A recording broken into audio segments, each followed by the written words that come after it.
Live from New Delhi, you're watching DD India Live, India's voice to the world. I'm Preeti Kaur. Coming up in the next 30 minutes, Israeli cabinet votes in favor of proposed hostage release deal.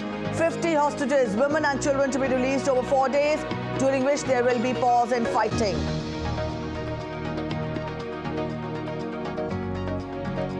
North Korea launches first spy satellite. South Korea partially suspends 2018's inter-Korean military agreement. India all set to host the virtual G20 Summit on Wednesday. All G20 leaders, including the African Union chair, invited. Climate change and green energy in top focus.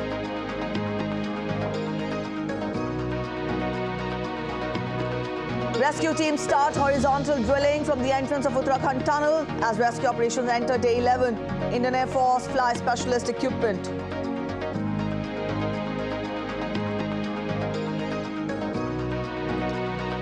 Sam Altman and OpenAI board open talks to negotiate his possible return. Microsoft discusses governance changes.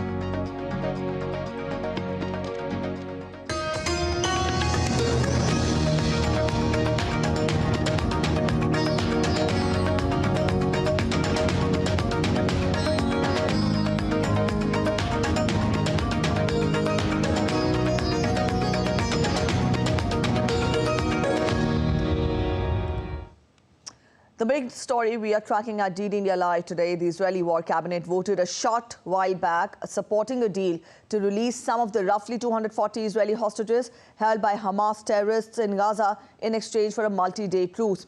As per the deal, 50 hostages, women and children, to be released over 4 days, during which there will be pause in fighting.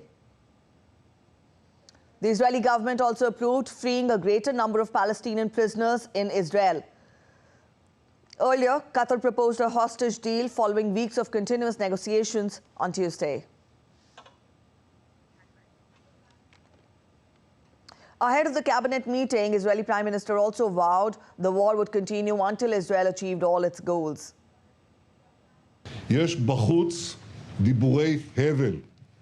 Outside, there is a lot of nonsense talk. After we cease for the release of the hostages, we will stop the war. So I would like to clarify, we are at war and we will continue to fight until we reach all our goals.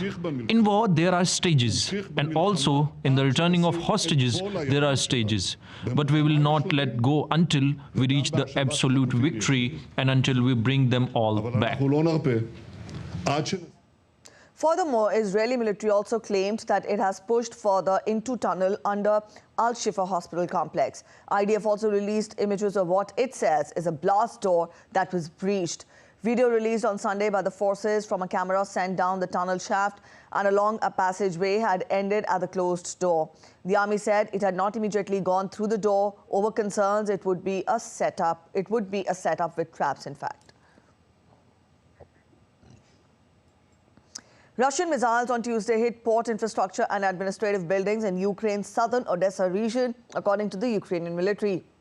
Russia used X-31 missiles, the Southern Military Command added.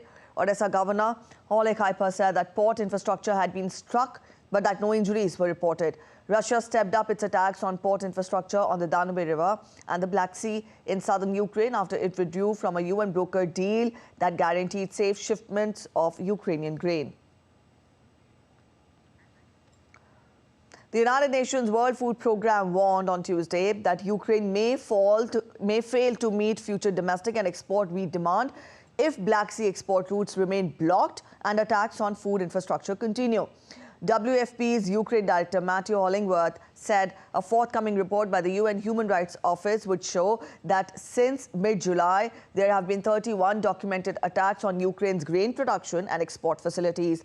Russia's UN ambassador, Vasily Nebenzia, told the Security Council on Tuesday that Moscow targets military infrastructure, not civilian infrastructure. The United Nations has blamed Russia's February 2022 invasion of Ukraine for worsening global food crisis.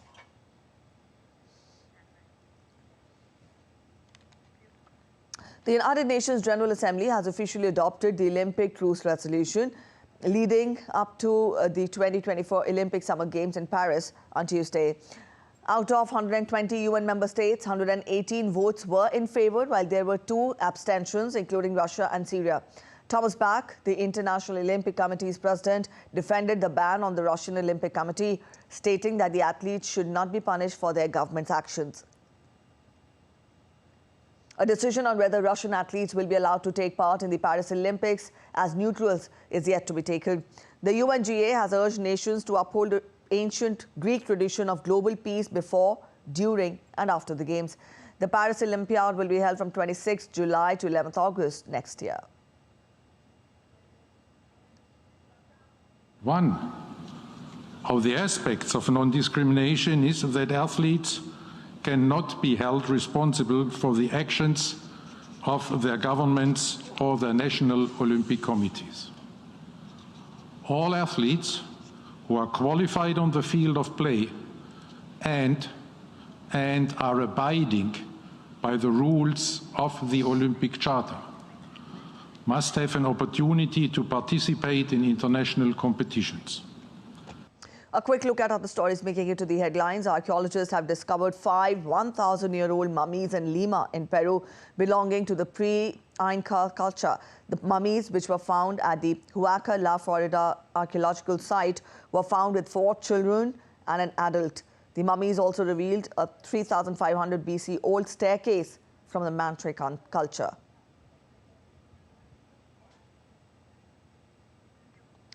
Elvis Presley's chair and over 400 other celebrity memorabilia items will be auctioned off at the largest celebrity memorabilia sale ever.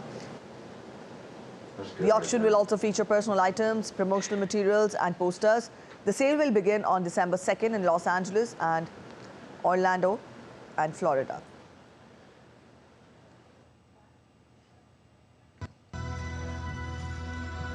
Astra Lumina is an immersive art installation at the Queen's Botanical Garden in New York City, featuring lasers, starlight lights and sound effects. The installation, created by multimedia entertainment studio Moment Factory and Fever, aims to transport visitors to a magical world, evoking emotions through dynamic light, projections and soundscapes. The installation opens on November 24th. A flock of starlings formed a murmuration over England's skies at Brockholes Nature Reserve. The footage was captured after a staff meeting, leaving employees awestruck by the natural phenomena.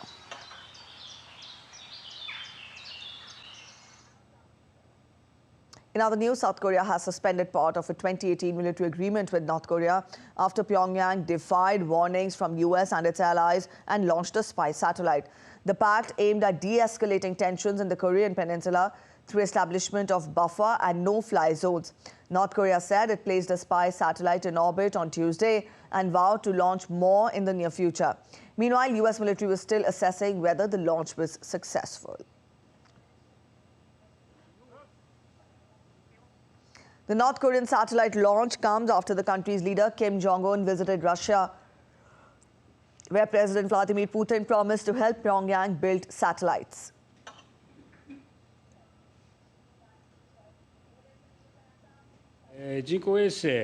Even if the purpose is to launch a satellite using ballistic missile technology, is a clear violation of the relevant United Nations Security Council resolutions. It is also a very serious matter that greatly concerns the safety of our people.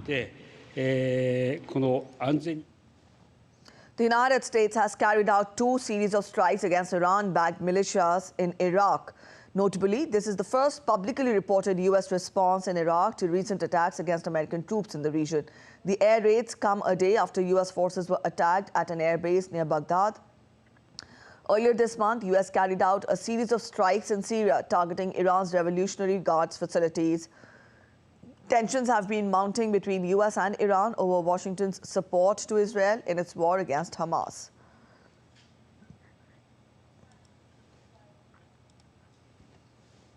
Let's get you some weather-related updates now. Believe-in firefighters are dealing with fires consuming over 3 million hectares of the Believe-in Amazon, causing over 127,000 fire outbreaks in November. President Luis Arce has requested international help, with 30 Venezuelan firefighters arriving in Bolivia and 100 French firefighters being sent to the Andean country. Climate forecasts predict heat waves in the coming days. There are communities that do this type of forest burning.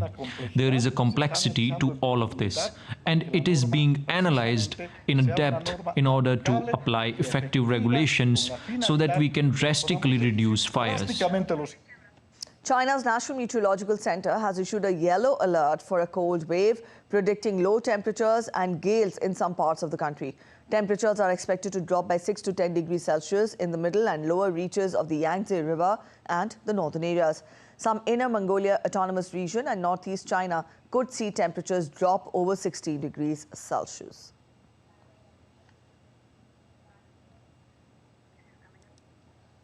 We're heading for a short break, but still to come on this edition of DD India Live. Voters in Netherlands to elect a new Prime Minister today. Stay with us to know the latest from the North European nation.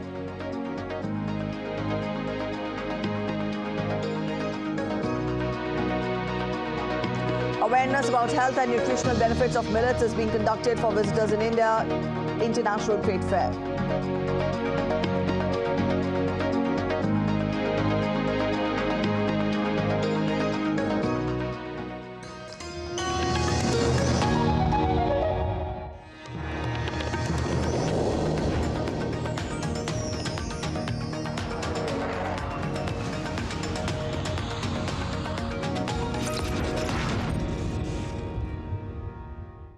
In a world that never stops, where information shapes our reality, one app stands out, helps you stay ahead of time.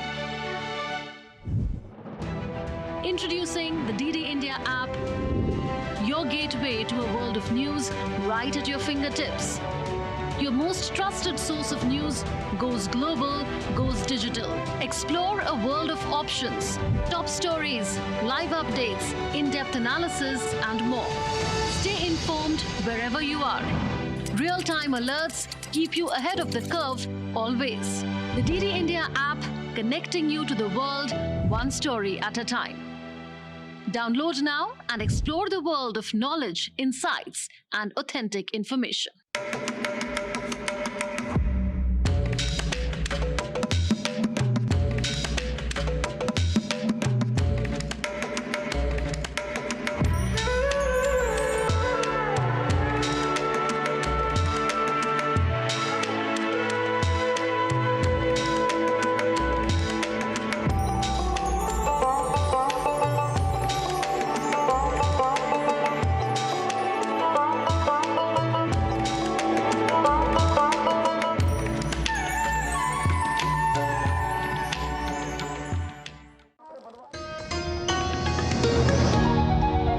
Welcome back after the break. You're watching DD India Live. Let's get you more international updates. Voters in the Netherlands go to the polls today in an election that will bring the country its first new Prime Minister in more than a decade and determine how conservative the new cabinet may be. DD India's correspondent Ross Cullen reports on this. Since 2010, Mark Rutte has been the Dutch Prime Minister after steering his party through 4 general elections. But for the first time in 13 years, voters in the Netherlands will have a new premier. Rutte's centre-right government collapsed in July over differences in how to reduce the flow of asylum seekers entering the country. He is the Netherlands' longest-serving Prime Minister, but he has lost popularity and he promised not to stand again. The election campaign centred on 3 main issues: immigration, the cost of living and also climate change. Crucial social issues for voters include a housing shortage, failures in the healthcare system and the growing gap between rich and poor. A majority of voters support right-leaning parties, but no one party is on track to take more than 20% of the vote.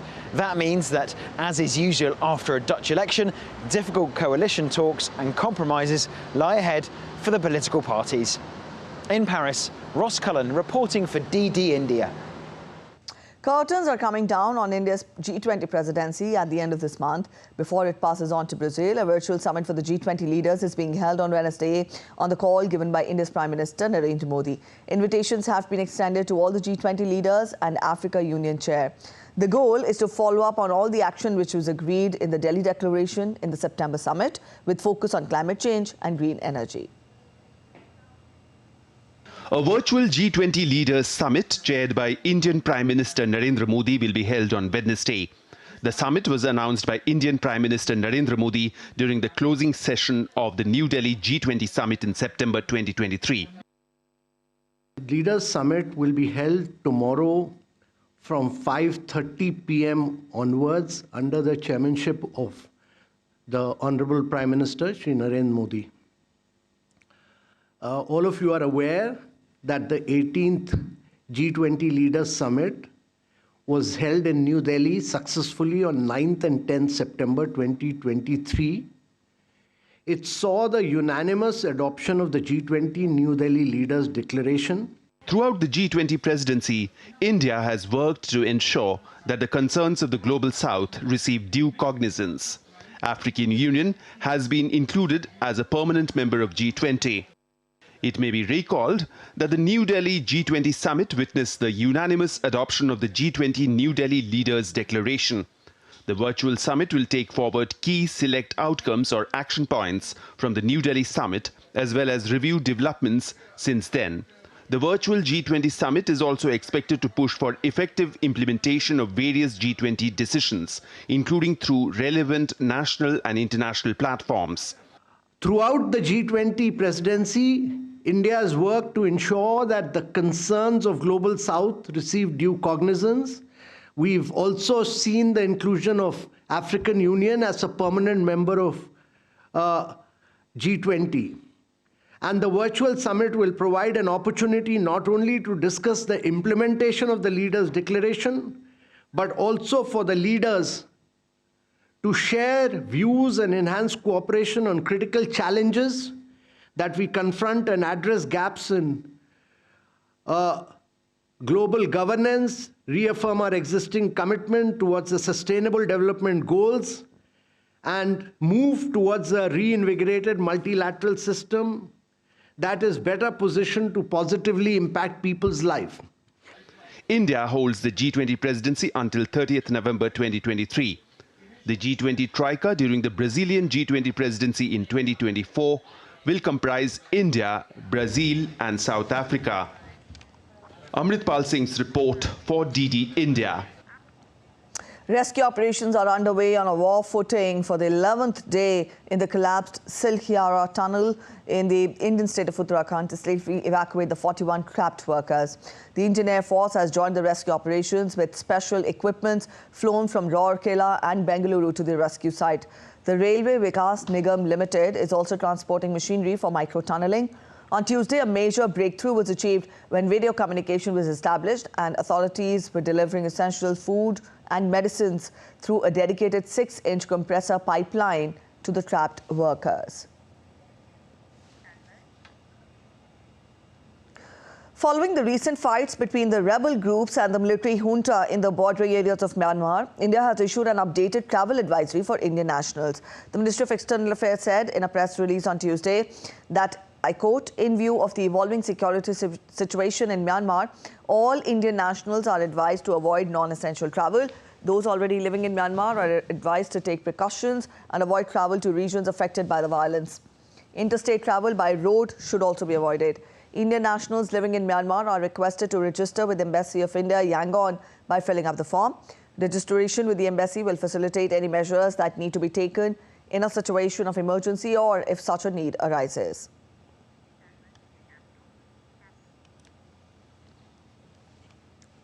United Nations has recognized 2023 as the International Year of Millets. Awareness about health and nutritional benefits of millets is being conducted for visitors in India International Trade Fair at Ministry of Health's Pavilion. DD India's correspondent Preeti Vadhera reports on this. Millets have multiple untapped uses such as food, feed, fodder, biofuels and brewing.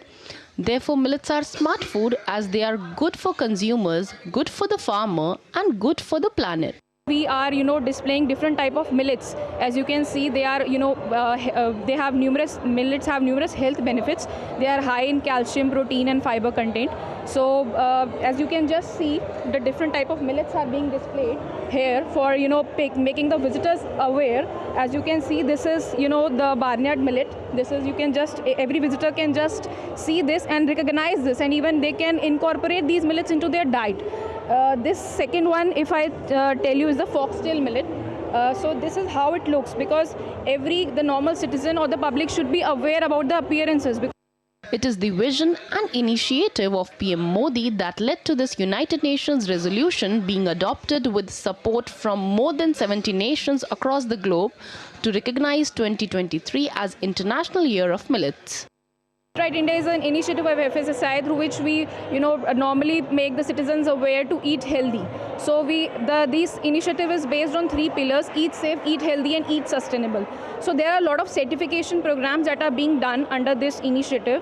And for this, making the citizens aware, there's a QR code there. If a person or a visitor if anyone is visiting our stall, he or she can just scan this QR code and get the entire information.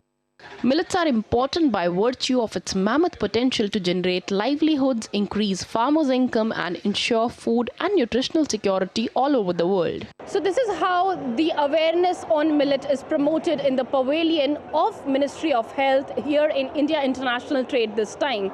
People are being aware for what to eat right and how to keep their diet as a balanced diet. With camera person Radhakrishna, I'm Kruti Vadhera reporting from New Delhi for DD India. And up next, we take a look at other stories making it to the headlines from India. Indian political parties are in full swing to hold election rallies and roadshows ahead of state assembly elections. Senior BJP leader and Indian Prime Minister Narendra Modi and opposition leader Rahul Gandhi addressed various public meetings in various districts of Rajasthan. In Telangana as well, election campaigning is thriving for the upcoming assembly elections to be held on 30th of this month. The 4th tranche of earthquake relief support of essential medical supplies reached Nepal on Monday and was handed over to the government of Nepal. India has so far provided over 34 tons of emergency relief material for the affected families in Nepal. India's humanitarian response to the Jajarkot earthquake affirms its commitment to support Nepal under Neighbourhood First policy. The 3-day-long 11th edition of the International Tourism Mart was organized on Tuesday in the Indian state of Meghalaya. Chief Minister Conrad Sangma and Union Minister of State for Tourism Shripad Yeso Naik inaugurated the 11th edition of the International Tourism Mart on Tuesday. The 3-day event is being held till November 23rd at the Lariti International Center for Performing Arts and Culture. May I request you all to please be seated as you watch. Indian Ministry of Textiles launched an e-registration portal for Sari Walkathon in New Delhi on Tuesday. The portal aims to promote handloom sari culture of India. Nearly 10,000 women are expected to join the celebration from various states of India to showcase their ways of draping saris and presenting India as a country having unity in diversity. Sam Altman and ChatGPT interim CEO Amit Shah have opened negotiations aimed at possibly reinstating the ousted CEO and co-founder. Microsoft is discussing a list of governance changes it plans to request from OpenAI's board. Discussions are happening in order to improve the board itself. Also, Microsoft is the artificial intelligence startup's biggest investor. Microsoft, which offered to hire Altman, has said that it is amenable to him returning to ChatGPT maker as long as certain criteria are met. The changes Microsoft is pushing for includes OpenAI to increase the size of the board and boost the experience level required for members. Microsoft's deal with the artificial intelligence firm already required the startup's board to seek Microsoft's approval for a merger, something which did not occur this past weekend when the OpenAI board sought to merge with rival artificial intelligence startup Anthropic. Onto sports, Indian QS Pankaj Advani won the IBSF World Billiards Championship title in Doha on Tuesday for a staggering 26th time, beating compatriot Saurav Kothari in the final. Advani defeated Kothari 1,000 for 416 in a rematch of last year's title clash in Kuala Lumpur. He had won his first world title in this competition way back in 2005. While Advani has won the long format for the 9th time, he triumphed in the point format championship on 8 occasions, besides winning the World Team Billiards Championship once.